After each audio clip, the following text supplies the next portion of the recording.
ప్రియులారా, బాగున్నారా? దేవుని వాక్యాన్ని క్రమంగా చదువుచున్నారా? ప్రార్థించుచున్నారా?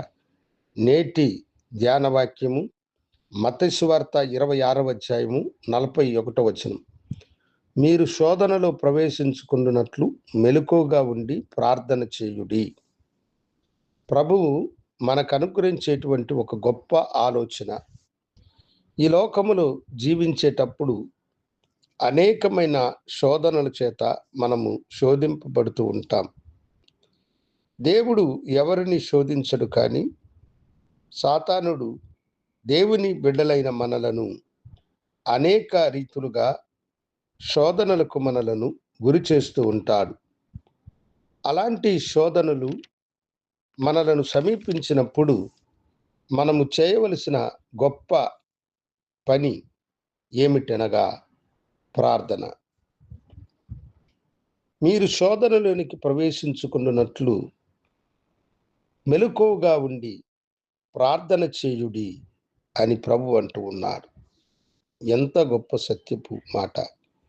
దావీదు దేవుని హృదయానుసారుడు అని సాక్ష్యం పొందినాడు. అయితే రాజులందరూ యుద్ధానికి వెళ్ళే కాలంలో అతడు తన మేడ మీద సంచరించుచున్నప్పుడు చూడకూడని ఒక దృశ్యమును అతడు చూసినాడు.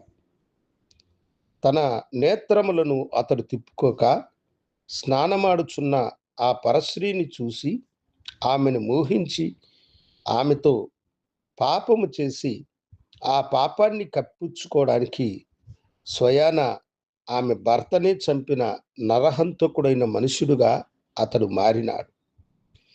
దేవుడు తన ప్రవక్త ద్వారా అతన్ని హెచ్చరించినప్పుడు అతడు దేవుని సన్నిధిలో ఏడ్చి ఆ పాపము కొరకై క్షమాపణ పొందుకున్నాడు. ఈ రీతిగా అనేక సార్లు సాతానుడు మనలను శోధిస్తూ ఉంటాడు. మనం పాపములో పడినట్లుగా ప్రయత్నము చేస్తూ ఉంటాడు.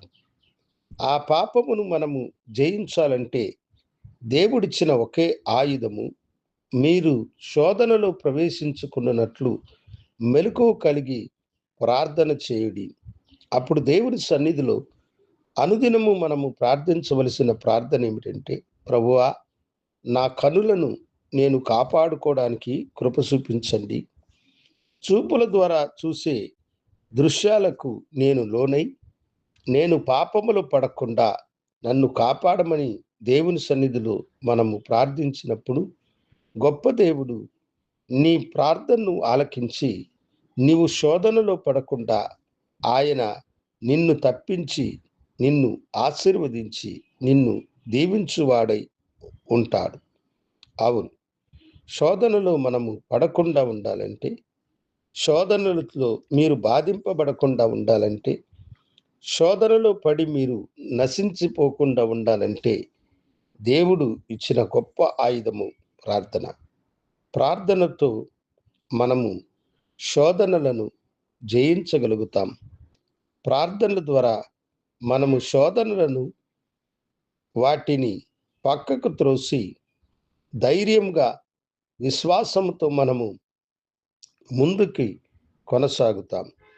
శోధించే శోధకుని చూసి యేసు, సాతానా, నా వెనుకకు వెళ్ళు అని చెప్పినట్లుగా మనము ప్రార్థన అనే ఆయుధం ద్వారా సాతానా, నీవు వెనుకకు వెళ్ళు అని వాని క్రియలను మనము అడ్డుకొని విశ్వాసంతో ముందుకి కొనసాగడానికి ప్రార్థన దేవుడు మనకిచ్చిన శక్తివంతమైన ఆయుధం. సమర్పించుకుందాం. గనుడా, శోధనలో మేము ప్రవేశించకుండా మెలకువ కలిగి ప్రార్థన చేయుడన్న గొప్ప మాట కొరకై వందనాలు. నీ బిడ్డలకు శక్తిని, బలమును ప్రార్థన ద్వారా అనుగ్రహించి ఆశీర్వదించమని యేసు నామమున అడిగి వేడుకొంచున్నాము తండ్రి. ఆమేన్. శుభోదయం. ప్రభు మిమ్మలను దీవించును గాక. ఆమేన్.